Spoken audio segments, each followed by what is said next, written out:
Jhin, and he steals the Baron! How does that connect by Fini! Welcome back, everybody. We are heading into game 2, and this is surely going to be an absolute stonker. This has been a really hyped up matchup coming into the European Masters versus two powerhouse regions. We've talked about it before, the LFL, clearly the most dominant region of 2021, but big. They've come out swinging on the first game. They've got one under their belt. They need two more, and they'll find themselves in the final Foxdrop. Ooh, it's looking good as well. The way that Big played that first game was impressive, honestly. The fashion in which they won was not stereotypical Big. The fact they weren't like mega ahead early and just steamrolling through the game. So the fact they were still able to win despite it not being a traditional Big style game is pretty scary, actually, if you're KC. And you're going to have to regroup after that first game. There were some good things, obviously, to get ahead early, and that was cool. But still some things to work on. And we're heading in. We've got a side swap here. Berlin International Gaming over on the blue side, and Karmine Corp will now be over on red. We are targeting SAKEN, though. LeBlanc will not be going through here, and he gets banned away.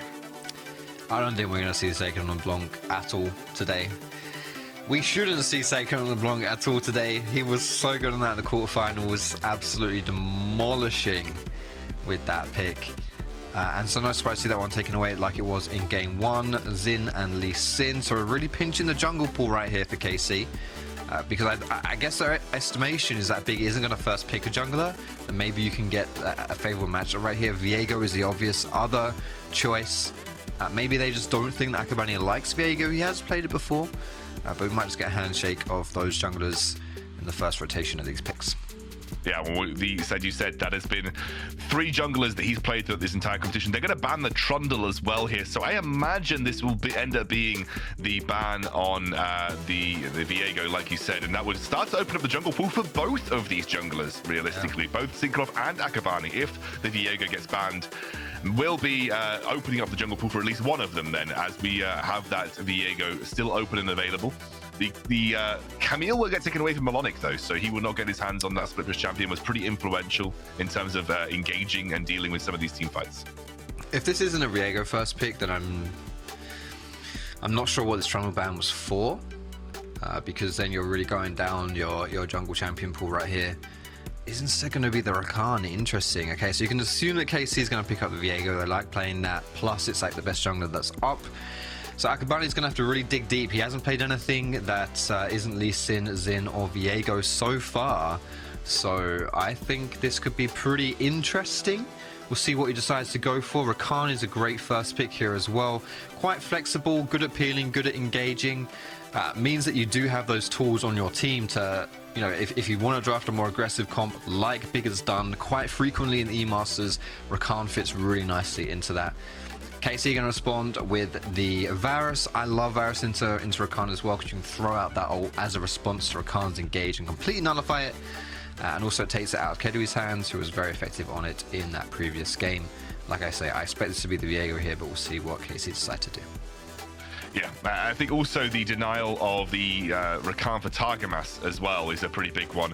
We'll see the Ryze locked in for SAKEN, so that is going to be a Viego still up and available should we want it. I imagine that we see an AD carry lock in here. I would not be surprised to see either an Ezreal for an Ezreal Rakan lane, like super safe, can't go wrong with an Ezreal Rakan lane, or maybe we can see Keduii work towards the Jhin. He's one of the few AD carries that have really... There it is. Oh my gosh, we actually just have the Death Bowl. The Death Bowl just gets locked in here of the Jarvan and the Galio. Sorry to interrupt your thought right there, but I think this is the alternative to Camille Galio, Jarvan Galio. It's like the OG Galio composition, like pairing here, allows you to basically do exactly what you would do with Camille, you know, jump in and then Galio ulti, really matching up nicely with the Rakan as well. So kind of calling Big's bluff here with this holding on to the Viego. So now there are a few things I'm thinking of right now. You know, Viego is... I think you ban that if you're here on Big. I think that goes. But also even something like the Leona, I think would be a really, really good choice here. It's good into the Rakan. And again, you know, if you want a bit more engaged if you're KC. You know, you played that last game, you had decent skirmishing, decent fighting power. You just weren't able to really pull that trigger and find the good fights. It led to some clunky engages, which actually really didn't work out for you. So I would love to see a bit more hard engage on the side of KC specifically in that support pick. I would not be surprised to see a Thresh ban here either. Like, Thresh Varus is a good way to keep Varus safe in a lot of these team fights, and there we go. As you said, Leona is a really, really good option as a ban here too. Kennen comes through, so Melonik, one of the few top laners that has played a frequent amount of Kennen in the European Masters, and as we mentioned, you know, we maybe were expecting an AD carry pick of Ezreal. Well, Karmine Corp believe the same. They're going to take that off the board, but it still leaves the Jhin open for Keduii, which is something that he has, again, as we said, played as a longer range utility-focused AD carry that can help kind of match, I guess, kind of match the Varus in that sense. You were completely correct on the Leona here. That gets taken away, and now Karmine got Corp one have their apiece. pick. I know. Dream team. Two big brain, mate. Two big brain. I'm curious now for the AD carry choice for Big. As you mentioned, Jin's open. That was picked when there was like six other AD carry bans in that draft. I don't think Keduii needs to you know, dive that deep into his champion pool, but if he does want to have that range, you know, so the rest of his team can jump forward, it's still a solid pick. So there you go. It is going to be that Jhin, is going to get that locked in. You open up the curtain, Jarvan jumps in, Galio jumps in, and it's a really, really solid engage, really good death ball comp, similar to what we saw from game 1 with Big. Very, very similar stylistically. KC now, again, you're lacking that engage, so what are you going to do? Because I really think that was a big hindrance for you in game 1. If you had a bit more engage, you would have been a lot happier. You don't have any solid engage right now unless it's a TP flank from Renekton. Sorry, Varus ult doesn't count. It's gonna be the Bard. Okay, so we're looking for more of that early roaming, that strong roaming from the lane phase to get that skirmishing going. And I guess, you know, there is some engage potential there if you can throw down that Bard ultimate and then like walk forward onto your opponents, maybe get a nice party portal. Wow, this is interesting. I wasn't expecting to see the Bard come through here, but I'm here for it. Bard's a lot of fun to watch. It feels like Targamas is again going to have a big role in terms of influencing that map as early as possible. They do this time have the range though. One of the things that Karmine Corp struggled with in their previous game was they did not have a range option. They couldn't actually play the game from range realistically. They had to rely on these kind of close quarters team fights to really facilitate the Ryze, for instance, and to be honest with you, the Viego.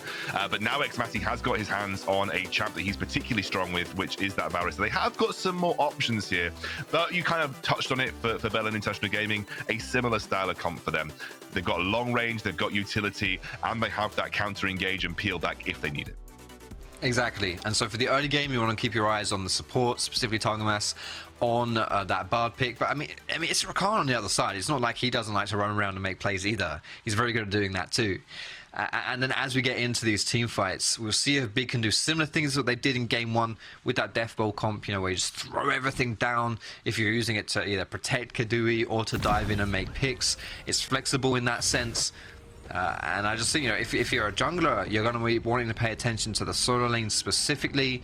Jarvan against Ryze is always quite nice to try and punish that. But of course, Jayce into Renekton, and specifically Cabochard's Renekton. If you can give some love to that lane, you want the Jayce to be able to win that, because that's where a lot of that use for that pick comes out. To give punishment onto the Renekton early. And to facilitate that with some jungle attention would be very nice. We are into the game now. Second game of this best of 5. Karmine Corp looking to bounce back, level up this series, and take themselves one step closer to a back-to-back European Masters win. Berlin International Gaming, I think historically the strongest team coming out of the DACH region in terms of European Masters performances. It was the team that springboarded Kazi into the role that he's in now. Kazi went from Berlin International Gaming, winning the European Masters, to Mad Lions, back-to-back LEC champions. So it is a huge organization with history of creating these opportunities to players from the European Masters. And right now, this is another roster that looks pretty solid coming into this stage of the tournament. It's been a while since the DACH region's been on top. It was one of the regions that we had our eyes on at the very beginning of V-Masters, the formation of things back in 2018. And as you mentioned, you know, Big won it all in 2019. But really since then, it just hasn't been that great of a showing for the German scene.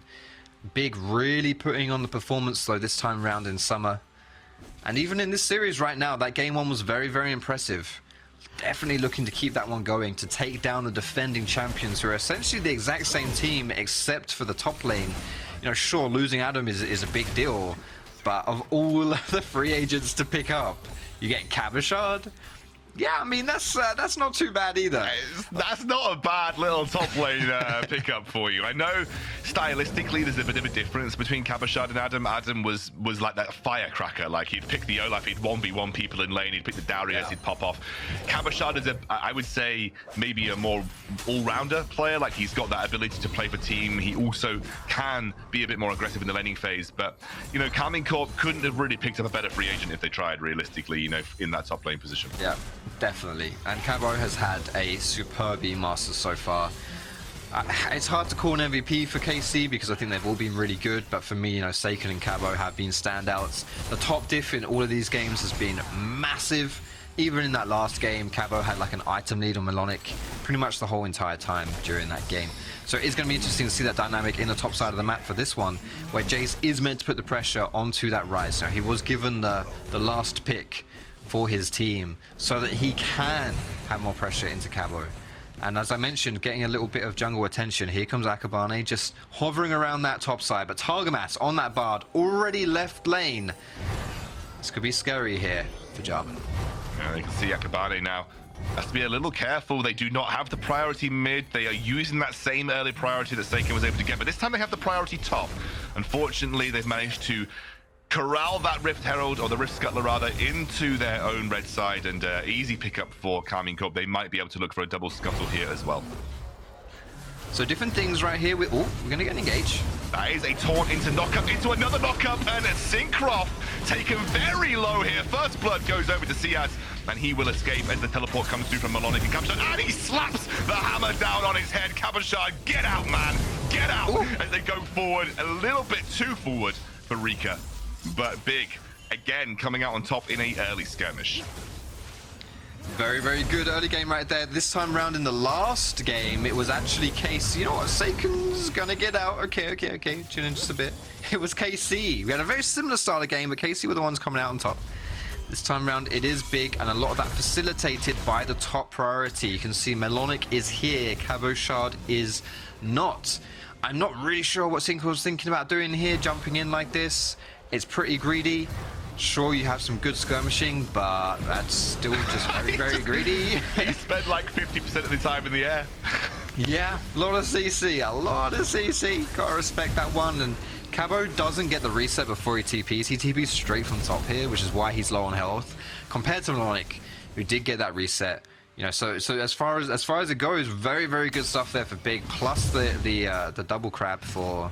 Wait, that was not double crab. I'm not sure how. Wait, hang about. I think that was double crab for Big, right? No, I'm dumb. Cinkrof got the top side. Yeah. Karmine was able to get the top one. We're equaling crabs and advantage in kills. Very early tower dive here. seaz is on the top side of the map though to help Melonik as he was getting bullied out. Potentially threatened a tower dive very early on here as he does not have that flash available. You know, Jayce can be very vulnerable to these kind of setups with that Renekton. And actually you can see Targamas, that second jungler again coming through. It is 1v1 in the bot lane right now though. Keduii and xMatty. And xMatty probably a little happier with how this early game is going, not getting starved out as much as he was previously. Ironically, with how much junglers and supports play towards the top side of the map, the real solo lane is down bot. Jhin versus Varus. They're just going to be happy. Gentleman's agreement a little bit here to just play chill, get that farm up. Neither one of these champions really has good go buttons. It's not really much pressure on either one to make anything happen. So they'll just be chilling. Cabochard's gone in. Cabochard has gone in, but it's taken a huge chunk of damage in the meantime. But seaz is there, ready, but unable to stop the death of his top laner as Melonik goes down. That's TP used from the Galio right there. That's a big cooldown. SAKEN still has his TP, so you've got a TP advantage right now for the side of KC. The fact that Rika used that and wasn't able to even get a return or to protect Melonik in that one is very important. And of course, giving a little bit of respite over to Cabo, because that Renekton, it's not that easy to play versus Jayce when you're a melee champion. anything you can do to make that a little bit easier, give him some attention, be very, very welcome indeed. And so Karmine Corp able to bite back a little bit here. In that early game where the first skirmish went heavily in the favor of Big, now the second skirmish going well in favor of Karmine Corp. And a kill, as you said, you invest resources into Cabo's Renekton. He's going to do some pretty solid things on that top side of the map. And that is a kill now in his back pocket, especially versus a tier Jayce. Probably has a bit of skirmishing potential that is on the side of Cabochard right now. So now the question is where our next skirmish is going to come from. Is it going to be a contest over the Dragon? As Rift Heralds will be spawning in a few minutes. I think both these teams have shown us that they love to pull the trigger. They love to be going for these plays. And since KC have drafted that Bard, they've got a little bit more playmaking on their side. So they've got a little bit more engage. As you saw in that last play, you know, they're able to hop through the wall and collapse on Melonik. And of course, whenever you've got Jarvan Galio, you know for sure these guys are looking for those aggressive plays too. Targamas still level 3 at 7 minutes, having the time of his life right here on this Bard. Exquisite Bard gameplay. He's running around the map, picking up chimes and doing his thing. This is a bit more tame compared to the previous game, though. I know there's a lot of support roaming happening, and seaz and Targamas both influencing the map as much as they physically can. We have a Rift Herald fight on the cards, though. Melonik is here warding Cinkrof away as he gets stunned up by that jungler, but the rest of Big are able to support him. And Big, they put a lot of priority on this first Rift Herald, by the way. I think you noticed that from their first tower stats as well. This is an important objective for them, and you can see with the resources they're committed, they're willing to fight this one out. Okay, so you're going to be here to match. Jhin's going to get here before the Varus. Can this one just go down? It's going to be a smite fight. Oh, it's a smite fight. Who actually ended up getting that? I'm not sure, but Cinkrof picked up the first kill of the game onto Akabane as seaz gets locked up. Matty picks up the kill. That should be a denial here of that first Rift Herald. Karmine Corp don't get it, but they get 2 kills. Good stuff right there for Karmine Corp. Good clapback. From that early game fighting, that Big were able to come out on top of that first skirmish on the top side of the map. I think honestly, like, you just didn't really get to use your tools for Big. Like Galio ulti's still up, Jhin ult's still up. Like, it just wasn't the best fight. You want to be able to jump in, you want to go crazy. You want to get that engaged and like that dog pile. They weren't able to do that. It was a little bit tentative around the Rift Herald, the way they played that one out, and does favor KC in this situation. Melon, no, he's in trouble. He might be in trouble here as Cabochard looks to flash in. Ruthless Predator takes down his prey, and Karmine Corp get another kill. There's another thing about this Cabochard pick with this Renekton. The difference between this and Gangplank. Gangplank is much better suited towards the lane, just farming it up. You saw he had that advantage purely in that 1v1. But if you get Renekton out of the lane, if you skirmish with him, holy moly. He's so strong in those skirmishes. He's really good with gank setups as well. If you can play towards him, as KC have done, 202, 100% kill participation on that Renekton is a big part of their lead right now. I mean, look at it. It's very scary. Look at the map right now. You can see that Cinkrof is hovering. Melonik clears that wave out, but he's going to get stunned up again, flashes away, and Cabochard will pick up another kill. That was a little too easy. Melonik is under the thumb for Karmine Corp. He is. On the other side of the map, of course, Big do pick up that dragon, but Melonik's got to respect that. He's got to respect it.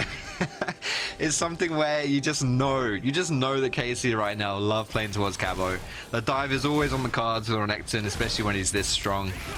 And you've got to pay attention as well. Like, if you press tab and you were taking a look at the rune choices, Cabochard would press the attack instead of Conqueror. That's lane phase focused. That's early game focused. It's burst focused. Conqueror's much more about, you know, as the game goes on, playing into team fights, especially if you're up against someone who's maybe a bit tankier that you want to match up into in that side lane.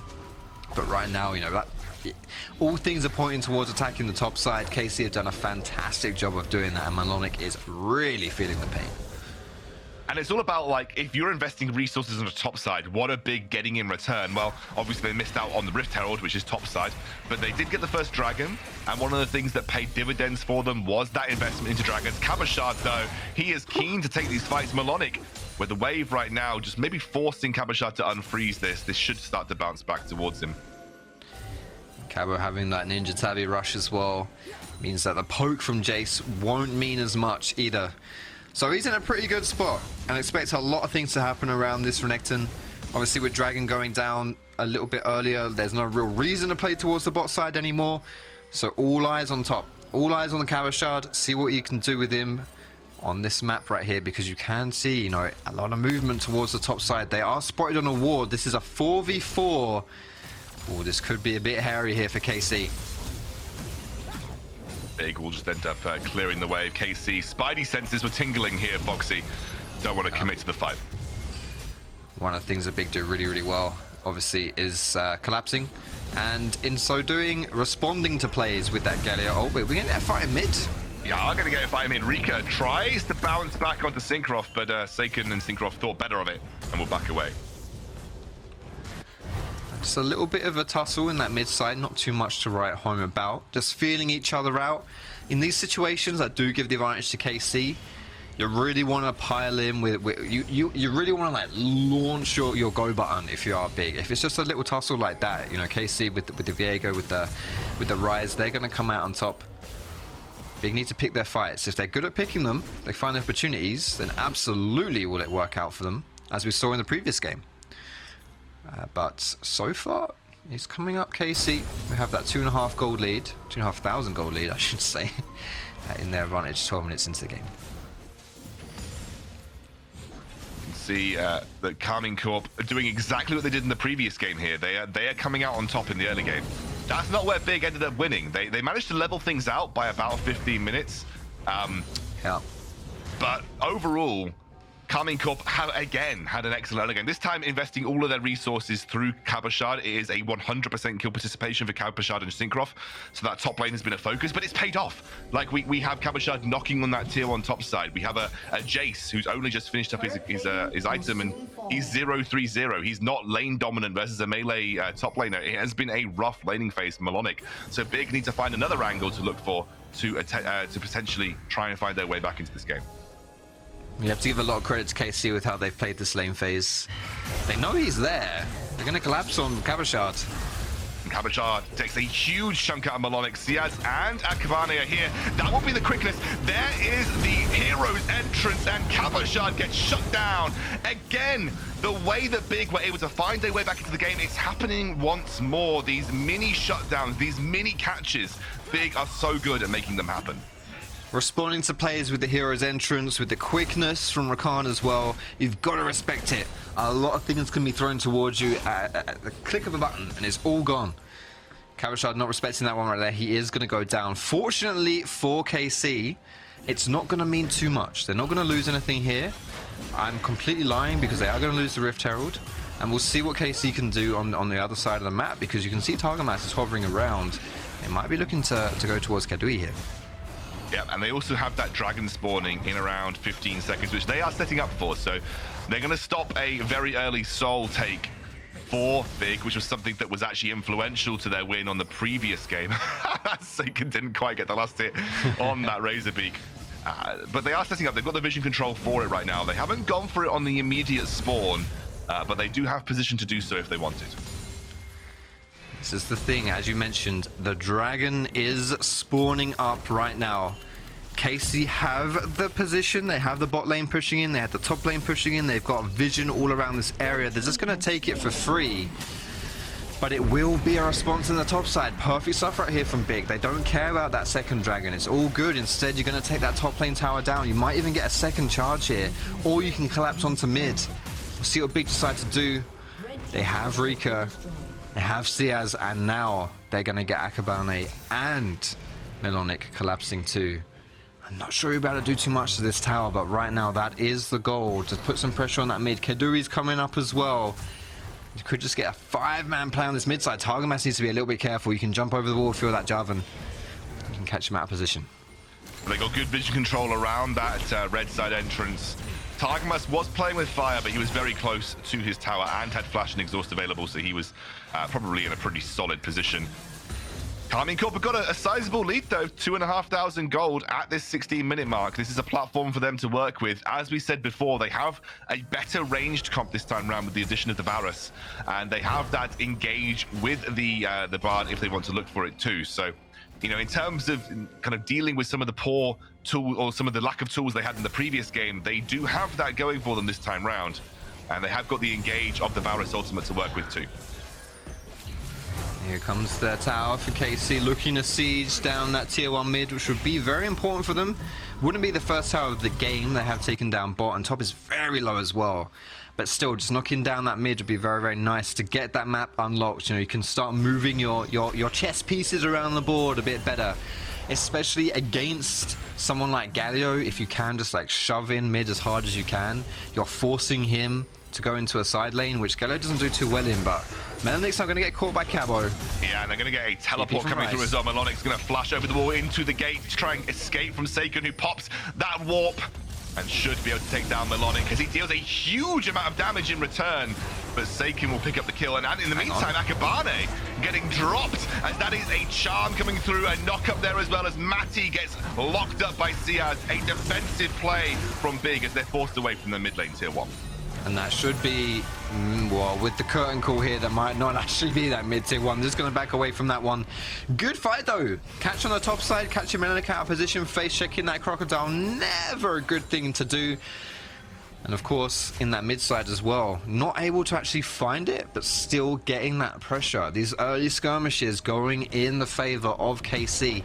Big really want to be grouping up to find these wins. They want to be playing together as a team, finding those engages together, just comboing all your ultimates, slapping it all down. And right now, at this point in the game, you know, when towers are up, when the map's a lot smaller, so to speak, metaphorically speaking, when, you know, when you're kind of trapped in lanes a lot more, it's kind of hard to find those windows of opportunity. But as the game goes on, as these towers go down, as the map opens up, that's where Big are going to look to shine. And they did it before in the previous game. They were making these smaller catches, these smaller kind of like individual picks with these kind of like CC heavy plays around the Galio.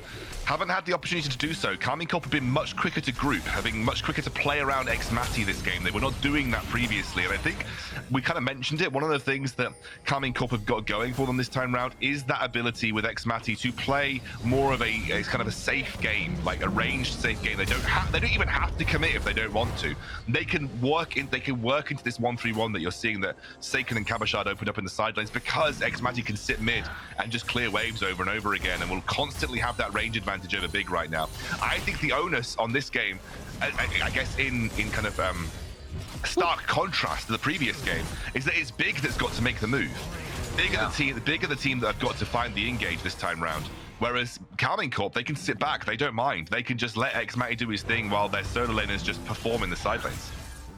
Definitely agree with you on that one. And Massey as well, he's got to play a good game, because if you get jumped on as a Varus, you don't have anything to protect you. It's not like the last game we saw, you know, and Keduii was piloting the Varus, and he got jumped on, and then you had Galio collapsing in, Camille collapsing in, everyone coming, Rel as well, just everyone coming to your side, everyone protecting you. You're not going to have that. Maybe you'll get Targamas ulting you to keep you alive for a bit longer, but my goodness, you know, if you get jumped on, you're going to be in a bit of a pickle. So you've got to stay back, you know, you've definitely got to respect the range in this game. Stay far away as you can, throw out those arrows, and let the rest of your team do the dirty work up close and Big. You know, this is it. They wanted this grouped up situation. You want to find yourself 5 members strong, getting rid of this vision here, making KC face check into you so that you can pull the trigger, go for those engages. It's exactly what Big want to do. And Big now have that positional advantage. One thing that Karmine Corp have got going here is if they need to, they can take it slow. They don't need to face check. xMatty can do a lot of the work, and you can see that Big know that. Keduii low on HP right now, and have already been forced out, but the engage comes through. Targamas almost locked up, almost goes down, and in the meantime it's 2 separate fights. The hero's entrance buys some time on the sideline, but xMatty's still going, and in the meantime Cinkrof, Cabochard, and Targamas are focusing down Melonik on the bot side.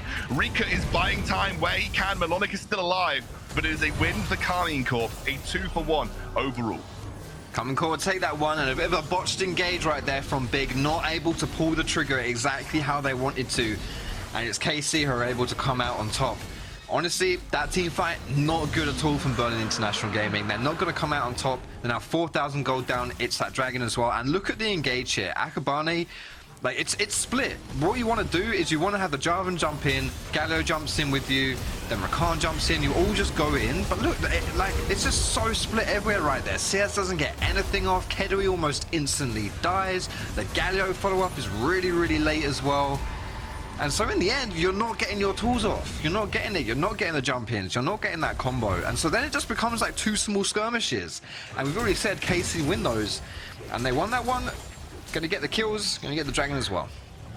Now 4,000 gold up, as you said. And I think, Keduii has to be there. Oh, yeah. I think Keduii very lucky to escape that one. Turned at the last moment. I think xMatty was in two minds. He couldn't believe what he was seeing in front of him right there. Keduii almost face-checking into him.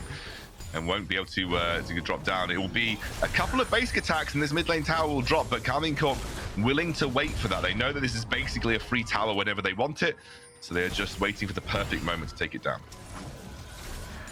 And this tower won't be long for the world, and once it goes down, KC will be able to move in a little bit easier into Big's jungle to get down this vision. As you can see, it's already happening, especially with SAKEN pushing in that bot side. You've got to get vision in the bot side jungle.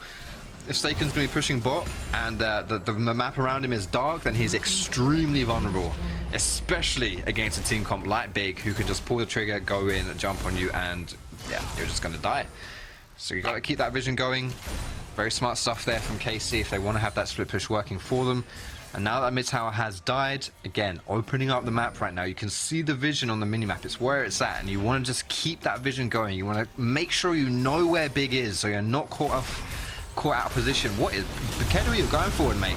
Yeah, that was a very, very wild push by Keduii into the mid lane, and he will get aptly punished. They may get back and get a shut down onto SAKEN, but Cabochard comes in on the flank, and he just starts to wreck as the exhaust drops down. It won't matter though, the damage is done, and Karmine Corp will start to clean house. Berlin International Gaming, they're losing at their own game right now, and Karmine Corp get a double kill onto Cinkrof. Did you like it for Karmine Corp right here? The French representatives having a beautiful game 2, much better than that game 1 at this point in the game. So, decent kill lead, decent goal lead. Now they're going to get the objectives as well. They've already got 2 dragons to their name, another Baron. Add that one to the list. I think this was a little bit greedy from Big. Honestly, they're walking into KC and they're just giving them everything they want. This game, now that you've got that Baron, might just be a little bit too tricky here for Big. It's going to be a big mountain to climb if you want to come back into it. Yeah, and I have a feeling that we had this debate in the last game, like who's happy with time? And I think the problem that I think Karmine Corp, Big are going to have this game is that you are on wave clear duty versus SAKEN. If SAKEN opts to go into a split push role here, you are on pure wave clear duty. You're not killing him. You're not actually effectively dealing with that pressure. You're sitting there absorbing the waves that he's going to shove into you. And now when it comes to straight up team fights, I mean, look, Foxy, I don't think it takes a genius to realize that Keduii was what was he doing, though? I'm curious what he was thinking. Did he think it was safe underneath because he had Rico coming in? But I mean, it's the exact same thing that I've said. You know, I'm a broken record at this point. Like, you have a combo if you're Big. You have the combo. Jarvan jumps in. You follow up with Galio. You do your thing. We haven't seen that combo yet. We didn't see it in the last fight. They lost. We didn't see it in this fight. They lost. If you're not getting your combo, you cannot win these team fights. And Big are now on the back foot in this game pretty significantly. It's a 5,000 gold lead right now for Karmine Corp, looking to even up this series at 1 apiece. And I think Big, realistically, you've talked about how they need to execute these team fights. They just need to be grouped. Like, they've been going for these like weird, smaller skirmishes that aren't really conducive to the way their team comp actually wants to work.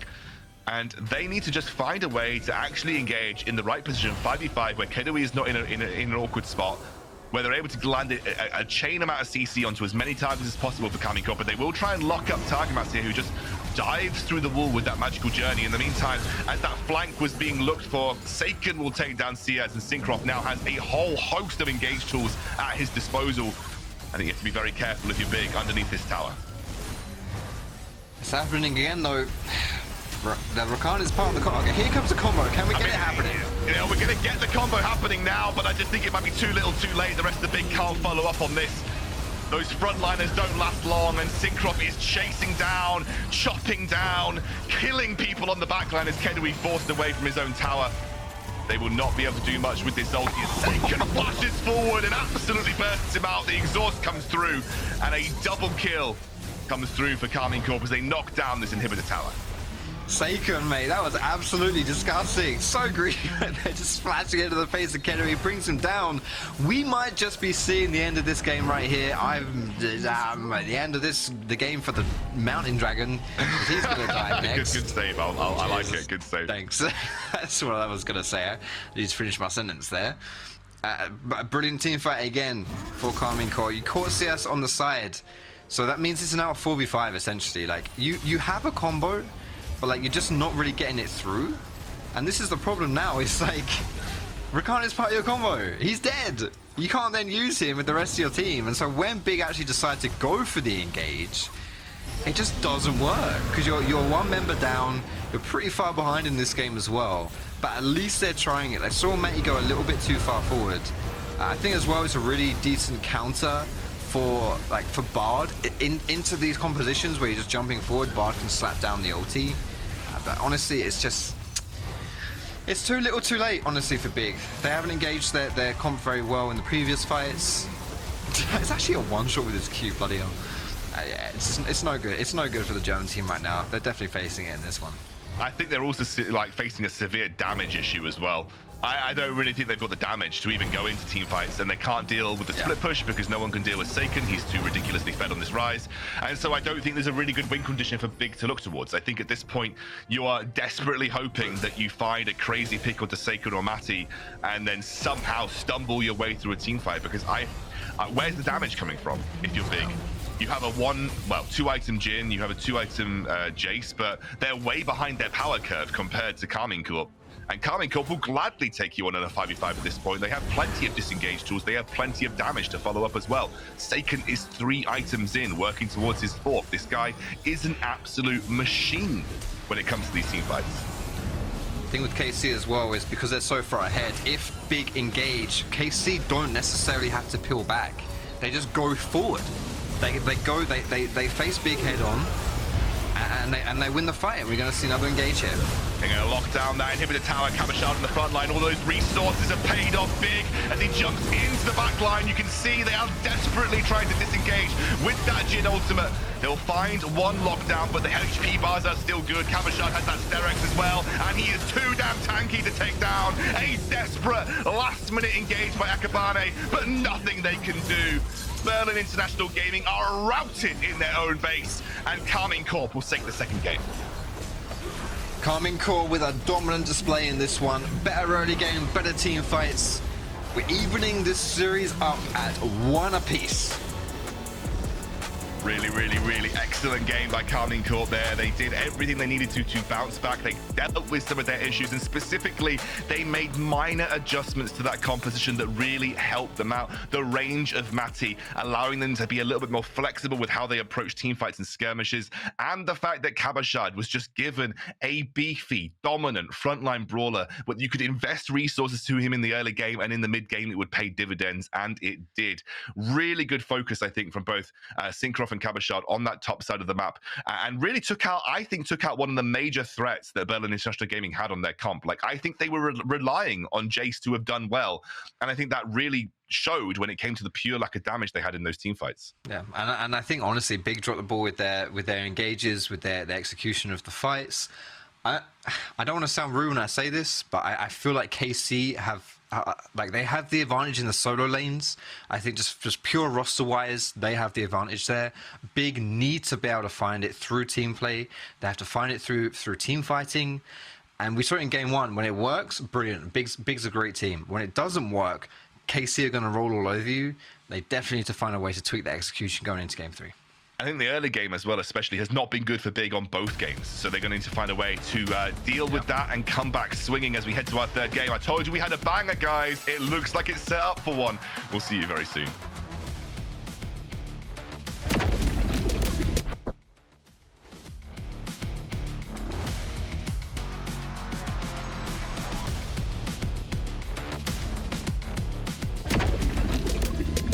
He's gonna flash in, and he's still the bird.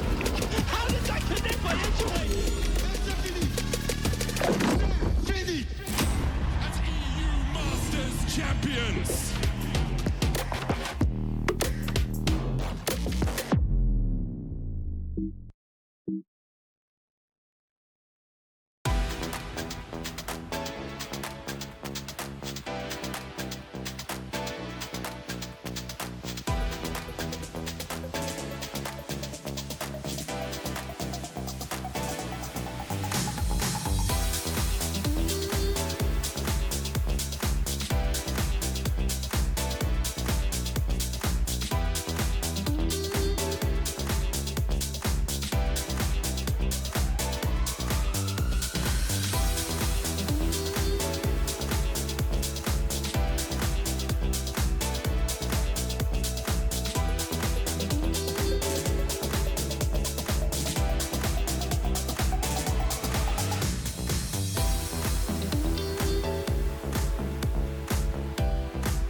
fini, like Kameto said, but it's not finished.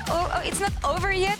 But Corp come back for now here in game 2, and Trouble, everything going according to your plan so far. It's going to be a 3-1 for Big, so technically Corp need to pick up a victory. But I feel like the most important thing to mention here is that Corp has cracked the code for Big.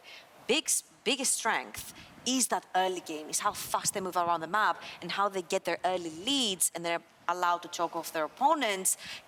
Corp are coming in even hotter when it comes to the early game, and they grab these early leads before Big is even able to reply. And I think such a big factor is something we kind of addressed at the start of the day, which is the mid lane, right? And we saw it just SAKEN has control of the lane, always has priority, always far ahead, and he's there first. We even saw Rika being forced, to TP in to match. The play's already over, they've already succeeded, and then it's just you're left there in an uncomfortable position. I feel like the mid lane has been a very important matchup so far, especially when it comes at the 2 champions that these players have played. But let's take a deeper look at the drafts from both teams here, because we saw some adaptation on Corp's side, but it's not technically the adaptation that I wanted to see, because when you see a team picking red side, that's not what I was expecting, Trouble. Oh, they picked the red side and they pick both their solo laners, and it's fine. Ryze is a priority pick, it's fine. He's not necessarily easily counterable, but I'm seeing Renekton, and then when you pick on blue side Jayce, that goes completely unpunished because you've already picked your laner for top lane.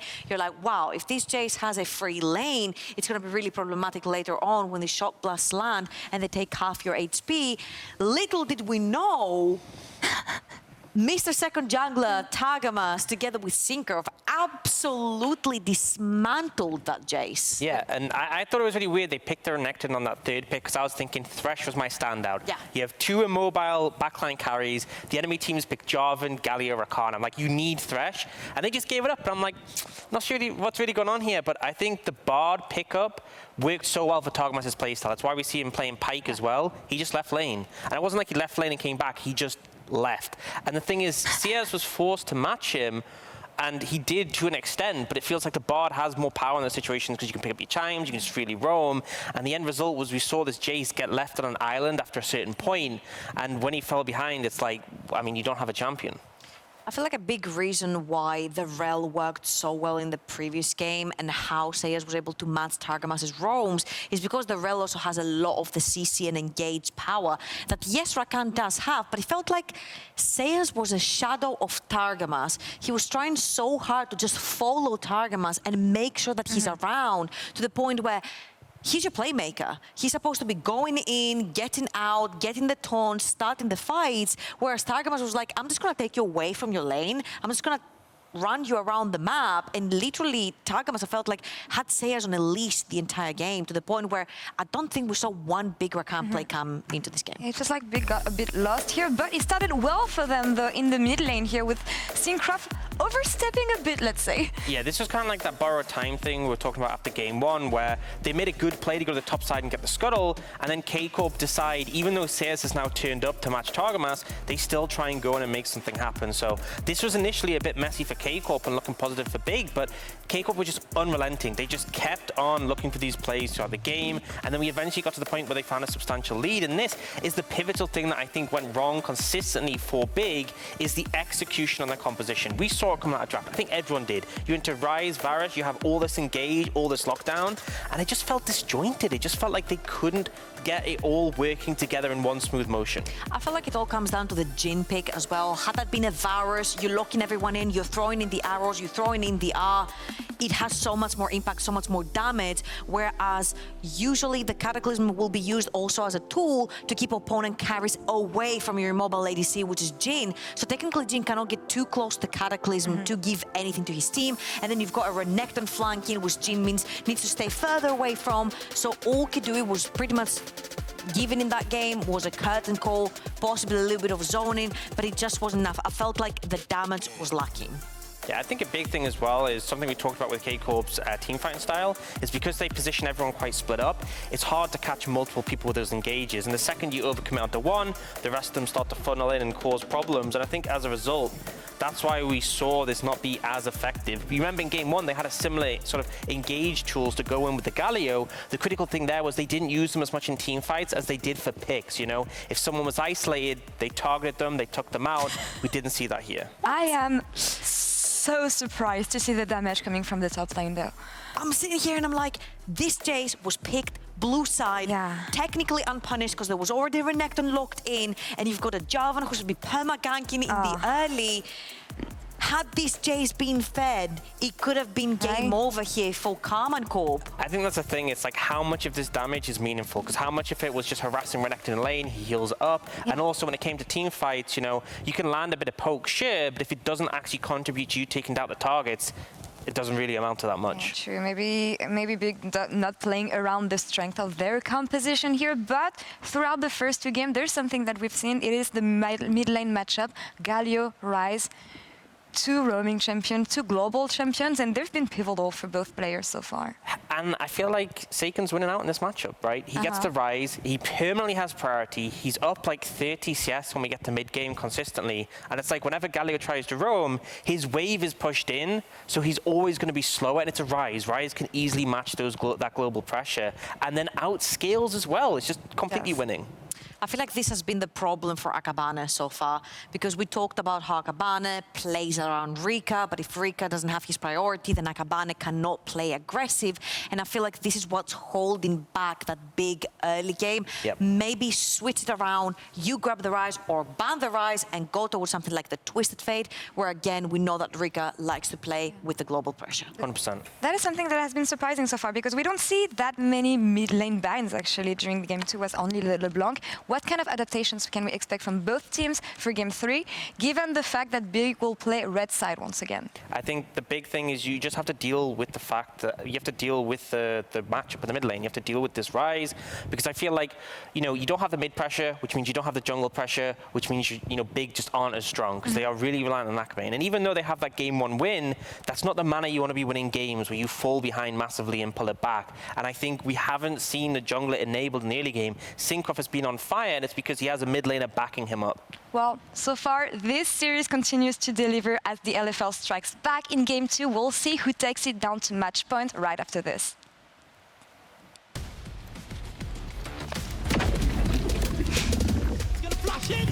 Thank you. How did that connect by entry? Fini. That's EU Masters Champions.